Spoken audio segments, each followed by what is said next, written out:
이 10월의 마지막 주일, 이 10월 27일은요, 우리가 종교개혁주일로 지킵니다. 1517년, 마틴 루터가 원래 신부였습니다. 사제였는데, 카톨릭 교회에, 카톨릭 교회가 1000년의 중세 시대를 지나면서 점점 더 끝간데 없이 악으로 치닫고 부패해지자 이 비텐베르크 대성당에 95개조 반박문을 붙이는 것으로 종교개혁이 시작되었습니다. 그러니까 종교개혁이 시작된 원인을 살펴보면 이렇습니다.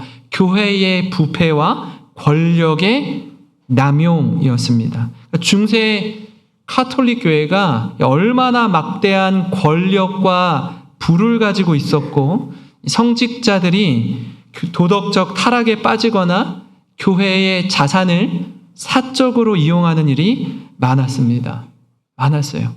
그 다음에 로마의 성 베드로 대성당을 건축하는데 비용이 절대적으로 부족한 거예요. 그래서 건축 헌금을 거두기 위해서 이 면죄부를 판매했습니다. 이 면죄부가 뭐냐 하면 우리 부모님 가운데 예수님을 믿지 않고 돌아가시는 분이 있다 할지라도 이 면죄부를 돈을 주고 사면 그 금화 한 잎이 이 헌금함에 땡그랑하고 떨어질 때에 지옥에 있는 우리 부모님이 연옥으로 옮겨가고 연옥에 있던 우리 부모님이 천국으로 옮겨간다라는 것이 면죄부 판매의 목적이었어요. 배후에는 성베드로 대성당을 짓기 위한 건축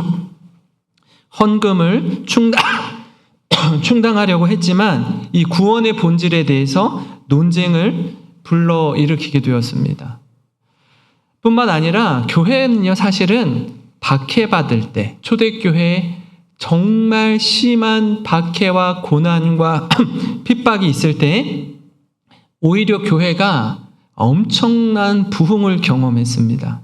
근데 교회가 권력을 주게 되고 이 AD 313년 로마에서 기독교가 국교로 공인을 받습니다. 정식적인 종교로. 그러니까 이탈리아 로마는 모든 사람들이 예수님을 믿어야 사는 나라가 돼요. 그러다 보니까 모든 권한이 교황에게, 사제들에게 집중되는 거예요. 권력이 집중되는 겁니다. 이럴수록 교회에 어떤 현상이 일어나냐면 부패하게 돼요. 오히려 쇠락하게 됩니다. 절대 권력은 절대 부패한다는 말처럼 정치, 종교와 관계없이 죄인된 인간에게 절대 권력이 주어지잖아요. 내가 마음대로 할 수 있는 권력과 힘이 주어지면 폭주하는 기관차처럼 끝간데 모르고 달리는 야생마처럼 절대 부패하게 되어 있습니다. 그렇기에 이 종교개혁이 오늘날 우리에게 주는 메시지 또한 분명합니다. 독일에서 마틴 루터가 지금 이 파리 올림픽이 프랑스에서 열렸는데 사실 마틴 루터가 불을 지핀 종교개혁이 체계를 잡히고 분명하게 더 명확하게 종교개혁의 불씨를 일으킨 사람이 프랑스의 칼빈입니다. 칼빈. 지금 프랑스 파리에서 지금 이런 일이 일어났잖아요. 파리 올림픽 할 때 보셨잖아요.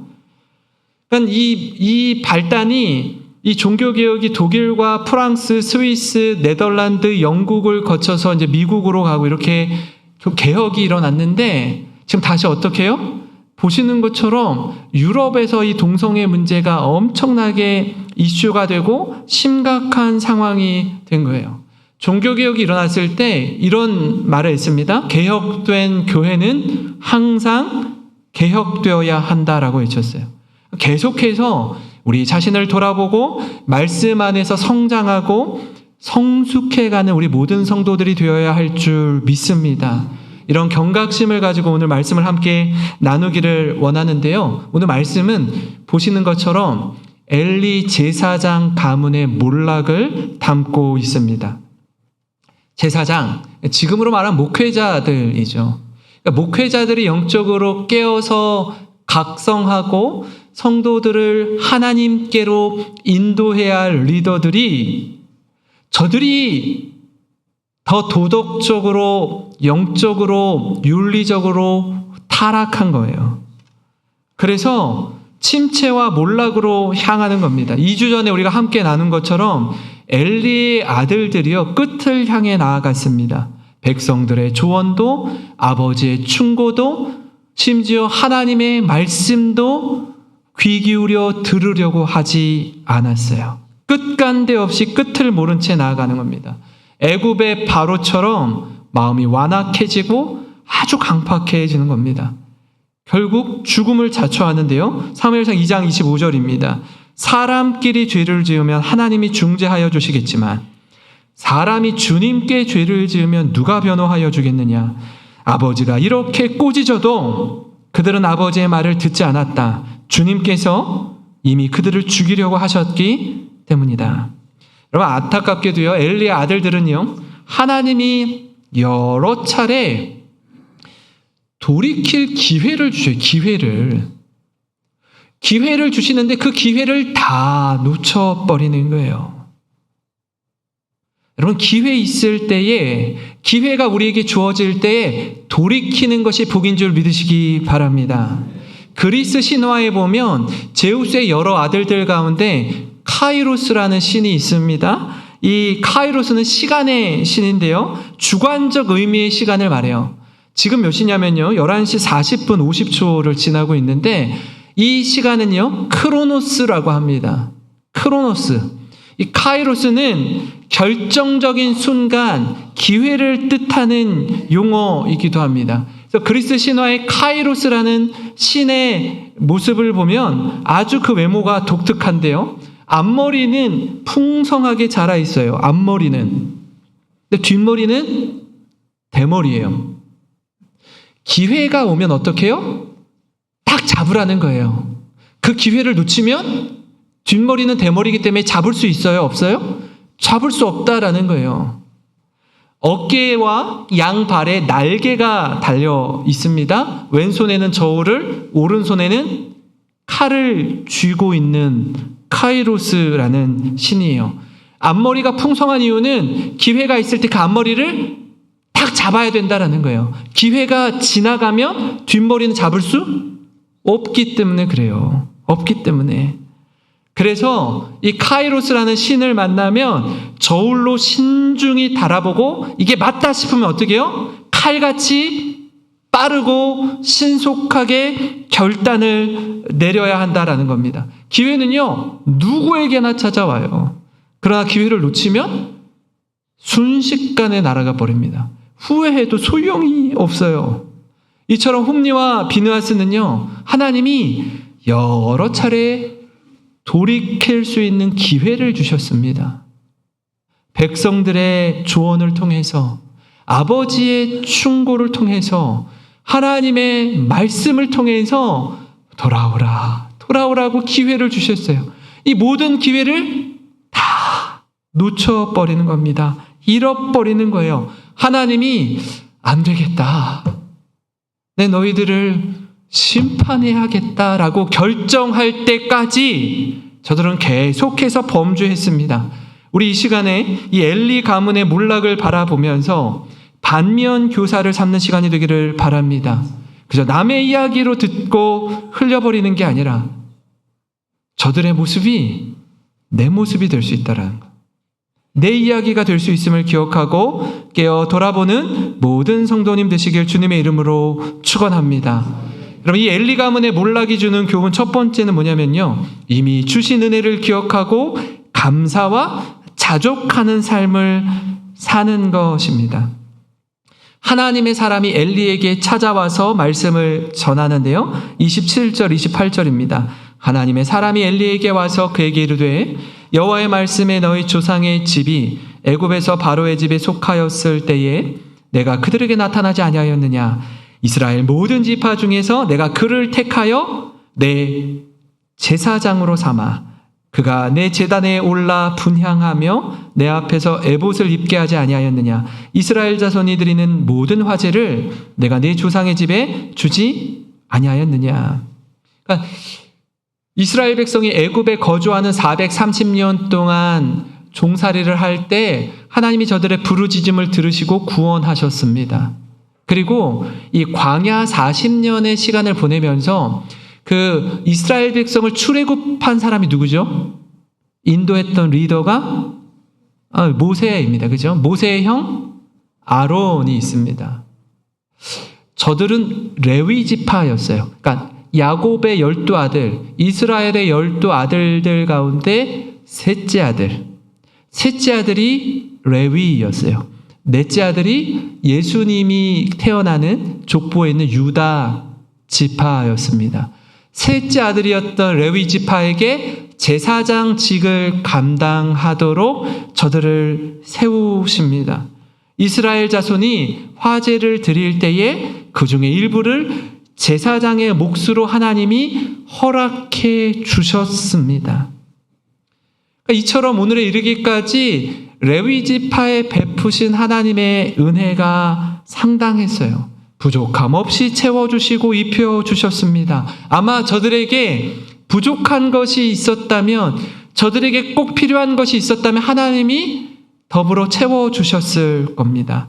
안타깝게도요, 이 엘리와 엘리의 아들들은 하나님이 때를 따라 공급해 주시는 은혜에도 불구하고 욕심을 부리는 거예요. 사람 욕심이요, 끝이 없습니다. 사람의 욕망이 한이 없어요. 29절을 보면 이렇습니다. 너희는 어찌하여 내가 내 처소에서 명령한 내 재물과 예물을 밟으며 네 아들들을 나보다 더 중히 여겨 내 백성 이스라엘이 드리는 가장 좋은 것으로 너희들을 살찌게 하느냐.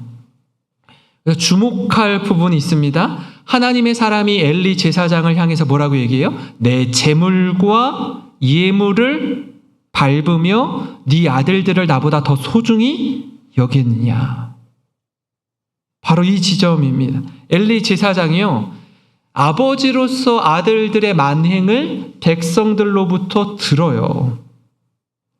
백성들의 아우성에도 한마디 충고만 할 뿐이지 더 이상 아들의 악행을 바라보고 개입하지 않습니다. 그러니까 이미 하나님께로부터 받은 은혜가 너무나 큰데 여전히 뭔가 계속해서 부족한 것처럼 끊임없이 하나님의 것으로 자기 배를 불리는데 온 힘을 쏟는 거예요. 부족함이 있다면 하나님이 채워주실 텐데 스스로 부족하게 여기며 계속해서 백성들의 것으로 자기 소유를 삼는 것입니다. 제가 이 말씀을 묵상하는 가운데 다윗이 생각났어요. 다윗이 나단 선지자를 통해서 엄청나게 강하게 혼나잖아요. 하나님이 엄청나게 그를 꾸짖잖아요. 사실 다윗은요, 어디를 가든지 무엇을 하든지 하나님의 뜻을 구했습니다. 오죽하면 하나님이 다윗을 향해서 뭐라고 해요? 이 사람은 내 마음에 합한 자다, 내 마음에 쏙 드는 자다라고 얘기했던 사람이 다윗 왕이었다고요. 늘 하나님 앞에 엎드려 기도하고 주님께 묻고 주님의 인도하심을 따른 다윗이었습니다. 심지어 자신을 죽이려고 했던 장인어른 이 사울 왕이 이 서로 이 경쟁하듯이 자신의 사위와 이 장인어른이 서로 하나님 앞에서 경쟁하듯이 다투고 그를 쫓고 도망치고 하는 여정 중에 다윗의 부하들이 이런 이야기를 하죠. 지금이 저 당신을 죽이려고 하는 사울 왕을 단번에 단칼에 원샷, 원킬로 죽일 수 있는 절호의 기회를 하나님이 우리에게 주셨습니다. 다윗이여, 당신이 눈 한번 깜빡해 주시면, 당신이 손가락 하나 까딱 내려주시면 당신의 손으로 피 묻힐 일 없고요. 우리가 가서 사울 왕의 목을 단칼에 일격필살 없애버리겠습니다. 명령만 내려주십시오. 라고 이야기해요. 그때 다윗이 뭐라고 하죠? 하나님께서 기름 부음을 받은 이 사울 왕을 내가 스스로 심판자가 되어서 심판하지 않겠다라고 이야기해요. 죽일 수 있는 기회가 2번, 3번 있었음에도 불구하고 그렇게 하지 않아요. 철저히 하나님 앞에서 살았던 다윗입니다. 그러나 그런 다윗에게도 치명적인 죄가 있었습니다. 지워버리고 싶은, 정말 숨기고 싶은 죄가 있었어요. 그게 뭐죠? 네.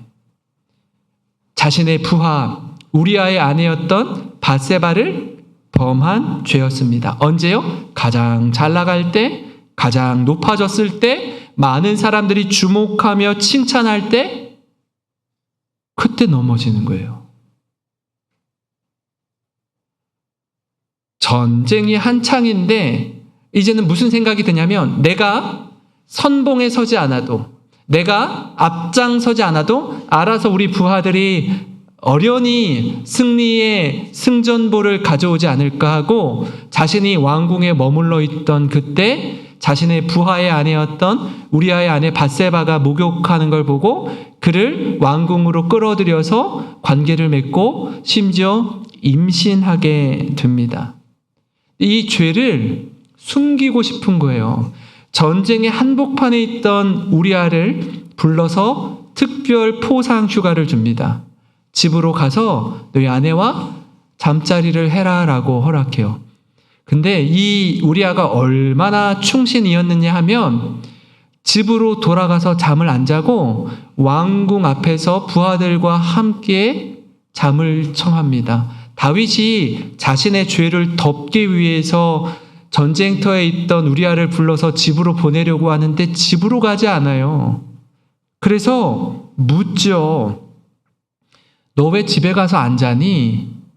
내가 휴가를 내어주었는데 왜 안 자냐고 묻습니다. 그때 우리아가 이렇게 대답해요. 사무엘하 11장 11절에 다 같이 한번 읽어보겠습니다. 시작. 우리아가 다윗에게 아뢰되 언약궤와 야영 중에 있고 내 주 요압과 내 왕의 부하들이 바깥들에 진치고 있거늘 내가 어찌 내 집으로 가서 먹고 마시고 내 처와 같이 자리이까? 내가 이 일을 행하지 아니하기로 왕의 살아계심과 왕의 혼의 살아계심을 두고 맹세하나이다 하니라. 아멘.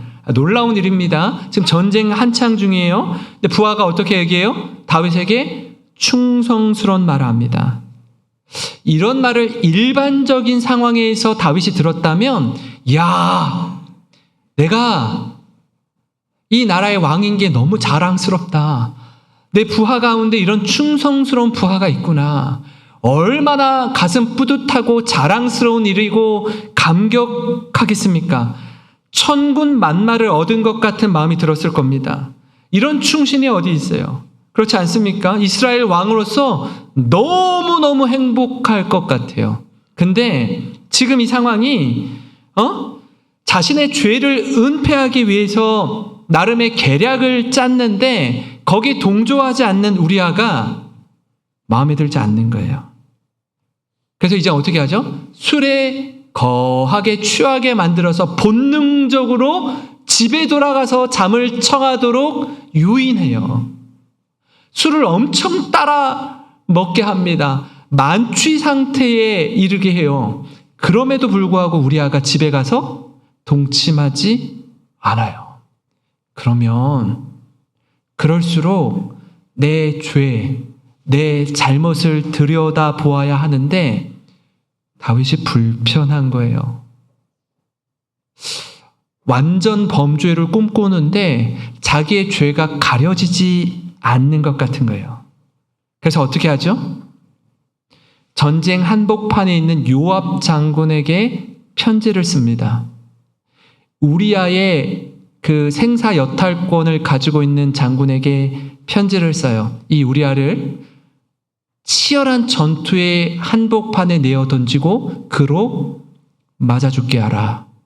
이런 편지를 써서 봉인을 하고 우리아의 손에 들려 보내요. 이 편지를 요압 장군에게 전해주라고. 무시무시한 일 아니에요? 자기를 죽이라는 편지를 우리아가 가지고 요압 장군에게 전해주는 거예요. 그 봉인이 뜯어지면 그 봉인을 열어서 편지를 읽으면 우리아가 요압에게 가지 못할 편지예요. 근데 우리아는 충신이기 때문에 열지 않고 요압에게 갖다 주고 결국 우리아는 전쟁의 한복판에서 맞아 죽어요. 아까 다윗이 어떤 사람이라고 했죠? 하나님 마음에 합한 사람, 마음에 꼭 드는 사람. 지금 이 모습을 보면 전혀 다른 사람 같아요. 이 사람이 맞아? 할 정도로 무시무시한 죄를 짓고 있는 겁니다. 사무엘하 11장 14절 15절에 편지의 내용이 다음과 같습니다. 아침이 되매 다윗이 편지를 써서 우리아의 손에 들려 요압에게 보내니 그 편지에 써서 이르기를 너희가 우리아를 맹렬한 싸움에 앞세워두고 너희는 뒤로 물러나서 그로 맞아 죽게 하라 하였더라. 생각할수록 아주 오싹하고 아찔한 편지입니다. 이 편지를 우리아가 들고 가요. 무슨 내용인지도 모른 채. 여러분 그렇습니다. 사람은요 믿을 만한 존재가 못 돼요. 사람은 언제라도 하나님의 은혜를 잊어버리면 끔찍한 일을 아무렇지도 않게 행하게 됩니다. 우리는 바울의 삶을 통해서도 도전을 받는 게 있습니다. 필립보서 4장 11절 13절을 보면 이렇습니다. 내가 가난하기 때문에 이런 말 하는 거 아닙니다. 나는 어떤 형편에서도 스스로 만족하는 법을 배웠습니다. 나는 가난하게 사는 법도 알고 부유하게 사는 법도 압니다. 배가 부르건 고프건 부유하게 살건 가난하게 살건 그 어떤 경우에도 스스로 만족하게 생각하는 비결을 배웠습니다. 나에게 능력 주시는 자 안에서 나는 모든 것을 할 수 있습니다. 바울이 뭐라고 얘기하죠? 어떤 상황이나 형편이든지 스스로 만족하는 법을 배웠대요. 가난하잖아요, 우리가. 그럼 가난하게 사는 법을 배우는 거예요. 그냥 가난하게 살고 부하면 부한 대로 자족하며 사는 법을 배웠다라고 이야기해요. 배우는 거예요. 저절로 되지 않습니다. 이 자족이라는 건요, 어떤 형편에 있든지 만족하며 사는 법을 깨닫고 배우고 체득하는 겁니다. 그 후반절에 나와 있는 말씀이 뭐예요? 내게 능력 주시는 자 안에서 내가 모든 것을 할 수 있느니라. 뭘 할 수 있다라는 거예요. 뭘 할 수 있다라는 거예요? 어떤 형편이든지 스스로 만족하면서 살아갈 수 있는 방법을 배웠다라는 거예요. 나단 선지자가 와서 다윗에게 호통치고 크게 야단칠 때에 뭐라고 얘기해요? 하나님이 당신이 양을 치던 목자로 있을 때에 그곳에서 이스라엘의 왕으로 세워주지 않았습니까? 당신 수많은 아내, 수많은 재산, 모든 것 하나님이 허락해 주시지 않았습니까? 만약에 그것 가운데 부족한 것이 있었다면 하나님이 친히 채워주셨을 겁니다. 그럼에도 불구하고 당신의 충성스러운 부하의 안위를 취함이 옳으니까 하고 야단치는 거예요. 나단 선지자 입장에서 목이 날아갈 수가 있어요. 다윗이 정신이 제대로 박혀 있으니까 그 나단 선지자의 호통을 하나님의 말씀으로 듣고 엎드려 회개하고 통회하는 게 시편 51편 말씀입니다. 여러분, 다윗의 그 통회하는 마음, 바울의 이 자족하는 고백이 이게 어떻게 가능하죠? 그리스도 예수 안에서 가능한 겁니다. 그는 유럽 전역에 복음을 전하는 가운데 모든 상황을 통과하며 배웠습니다. 주님이 내게 감당할 힘을 주시는 분입니다. 주님이 능력을 주시기에 이 모든 상황을 감당할 수 있습니다. 사랑하는 성도 여러분, 하나님이 베푸신 은혜를 기억하며 감사하고 자족하는 삶을 살아가시기 바랍니다. 더 나아가 이웃을 사랑하고 베푸는 삶으로 이어지는 모든 성도님 되시길 주님의 이름으로 축원합니다. 그런가 하면요, 엘리 가문의 몰락이 주는 두 번째 교훈은 뭐냐면 하나님을 존중히 여기며 영광을 나타내는 삶을 사는 것입니다. 우리가 말씀을 통해 확인하는 건 안타깝지만 이 엘리 제사장이 자녀의 신앙교육이 실패했다라는 거예요. 2장 29절입니다. 너희는 어찌하여 내가 내 처소에서 명령한 내 재물과 예물을 밟으며 내 아들들을 나보다 더 중히 여겨 내 백성 이스라엘이 드리는 가장 좋은 것으로 너희들을 살찌게 하느냐. 엘리의 실패가 뭐죠? 자신의 아들들을 하나님보다 더 소중히 여겼다는 거예요. 이스라엘 백성이 하나님께 드리는 것을 자신들이 취했다라는 겁니다. 하나님이 마땅히 영광 받으실 것을 저들이 가로챈 것입니다. 여호와의 집에서 여호와 하나님이 영광 받으시고 주목 받으시고 영광을 돌려야 되는데 엘리의 아들 홈리와 비느하스가 그 영광을 하나님께 드려져야 할 영광을 중간에서 다 가로채는 거예요. 그런 저들에게 오래 참으시던 하나님이 이렇게 말씀하십니다. 2장 30절에 그러므로 이스라엘의 하나님 나 여호와가 말하노라 내가 전에는 너의 집과 내 조상의 집이 내 앞에 영원히 행하리라 하였으나 이제는 나 여호와가 말하노니 결단코 그렇게 하지 아니하리라. 나를 존중히 여기는 자를 내가 존중히 여기고 나를 멸시하는 자를 내가 경멸하리라. 하나님이 전에 하셨던 약속을 이제 폐하십니다. 왜 그렇습니까? 하나님은 나를 소중히 여기는 자를 내가 소중히 여기고 나를 멸시하는 자를 멸시하겠다라고 말씀하세요. 때로 우리가 하나님을 생각할 때 크고 두려우신 분으로 생각하기 때문에 우리가 납작 우리의 머리를 숙이고 어떻게 감히 내가 하나님께 나아갈까 생각할 때가 있어요.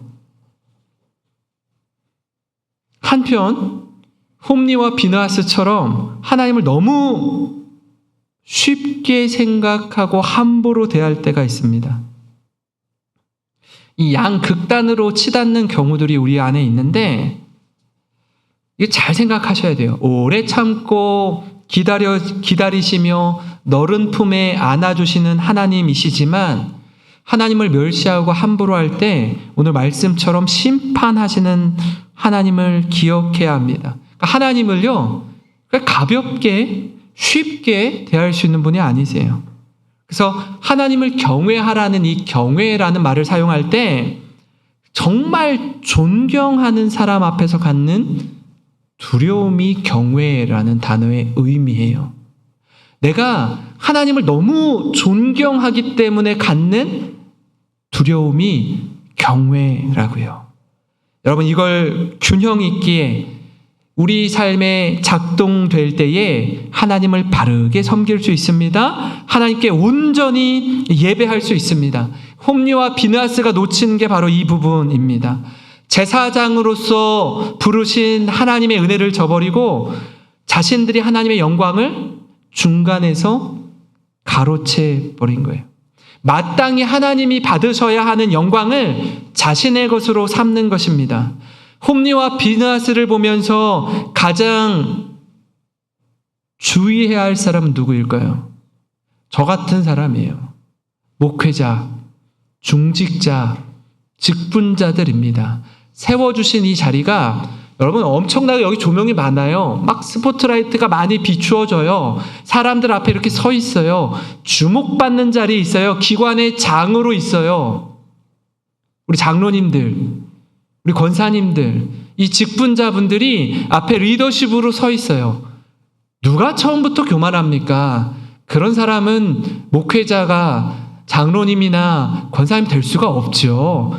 겸손하니까 신실하니까 누가 봐도 존경할 만하니까 하나님 세우신 거 아닙니까? 처음엔 그렇게 겸손히 세워졌어요. 근데 그 처음 마음이 시간이 지나면 지날수록 무르익고 겸손하고 고개를 숙이고 하나님 앞에 충성스러운 자로 세워져야 되는데 그러지 않은 경우들이 있다는 거예요. 처음 마음을 잊어버리는 거예요. 처음 마음이 변질되어 버리는 겁니다. 섬기는 자로 부르심을 받았는데 섬김을 받는 자리에 서는 걸 좋아하게 되는 거예요. 만약 직분자 가운데 섬기는 자가 아니라 섬김을 받는 걸 좋아하고 있다면 우리 자신을 돌아보아야 합니다. 처음 직분 받을 때에 주님을 향한 처음 사랑과 처음 마음을 회복하시기 바랍니다. 이 모습을 통해 우리가 깨닫는 게 뭡니까? 하나님의 영광을 가로채는 교만이 아니라 하나님께 영광을 돌리는 겸손으로 사는 게 복이라는 사실입니다. 이 엘리의 아들 홈리와 비느하스의 실패가 하나님의 실패로 끝날까요? 그렇지 않아요. 하나님은요, 하나님의 사람을 세우셔요. 2장 35절인데 우리 한번 같이 읽어보겠습니다. 시작. 내가 나를 위하여 충실한 제사장을 일으키리니 그 사람은 내 마음 내 뜻대로 행할 것이라. 내가 그를 위하여 견고한 집을 세우리니 그가 나의 기름 부음을 받은 자 앞에서 영구히 행하리라. 아멘. 하나님은 홈리와 비느하스의 실패에도 불구하고 또 다른 제사장을 세워서 하나님의 꿈, 하나님의 뜻을 펼쳐 가십니다. 그 사람이 누굴까요? 네, 이 시대의 사무엘이었습니다. 사무엘이었어요. 조금 더 성경을 확대해서 바라보면 그 사람은 나중에 하나님의 마음에 합했던 다윗이었어요. 그 사람을 좀 더 성경 전체를 놓고 들여다보면 다윗의 후손으로 오신 예수 그리스도입니다. 그리고 그 예수님을 믿는 공동체가 바로 교회예요. 그렇게 하나님은 시대 가운데 한 사람을 통해 하나님의 사역을 펼쳐 가십니다. 사랑하는 성도 여러분, 우리가 주님의 부르심을 받고 사명의 자리, 사역의 자리에서 충성 봉사할 수 있음이 복임을 믿으시기 바랍니다. 하나님 우리를요, 하나님 혼자 다 하실 수 있는데 우리를 친히 부르셔서 내 너와 함께 동역하기를 원한다라고 말씀해 주세요. 제가 지난주 새생명 축제를 하면서 우리 영상으로 섬겨주신 분이 계시는데 그분이 다 사진을 담아서 찍어주셨어요. 그 영상을 이렇게 보는데 제가 눈물이 왈칵하고 쏟아지더라고요. 주차로 봉사하시는 분들, 안내로 섬기시는 분들, 우리 새로 오시는 새가족분들을 위해서 정성껏 식사로 준비하시는 분들의 사진을 면면히 이렇게 보면서 눈물이 확 쏟아지더라고요. 솔직히 저는요, 말씀을 준비하고 이렇게 강단 앞에서 우아하게 이렇게 말씀을 전하지만 이렇게 되기까지 수많은 무명의 성도님들이 보이지 않는 곳에서 얼마나 애쓰고 영혼을 섬기고 헌신하고 수고하는지 전에도 알고 있었는데요. 이번에 그 영상을 이렇게 보면서 얼마나 많은 분들이 헌신하고 수고하고 땀을 흘리는지 감격이 되고 은혜가 되고 감사가 되더라고요. 제가 여러분 오신 분들, 지난주에 오신 분들을 요 벽에 이렇게 하트 모양으로 이렇게 담아놨습니다. 근데 우리가 새생명 축제 한 번 하고 끝나는 거 아니고요. 비록 지난주에는 못 나오셨지만 우리가 한 마음과 한 뜻으로 저분들을 위해서 기도하면 좋겠습니다. 아마 수십 년 기도하신 분들이 저기 태신자 명단에 계실 거예요. 짧게는 수개월 기도하신 분들이 있을 거예요. 정말 안타까운 심정으로 기도하면서 나오기를 바랬는데 나오지 못하신 거예요. 또 하나, 지난주에 오셨어요. 한 번 오고 일회성으로 그치는 것이 아니라 이분들이 정말 하나님의 사랑 안에 머물고 주님의 공동체 안에 머물 수 있도록 함께 기도하는 우리 교회가 되기를 소망합니다. 내 너와 함께 한다라고 하나님이 우리를 동역자로 부르고 계시다는 사실을 기억하시기를 바랍니다. 고린도전서 3장 9절 말씀 우리 한 목소리로 읽고 마치겠습니다. 시작. 우리는 하나님의 동역자들이요 너희는 하나님의 밭이요 하나님의 집이니라. 아멘. 아멘. 그렇게 하나님 우리를 동역자로 세워주십니다. 이보다 더 큰 영광이 어디 있습니까? 이보다 더 큰 은혜가 어디 있어요? 기회 주실 때에 은혜 가운데 귀한 사명 함께 더불어 감당하는 우리 모든 성도님 되시길 주님의 이름으로 축원합니다. 우리 말씀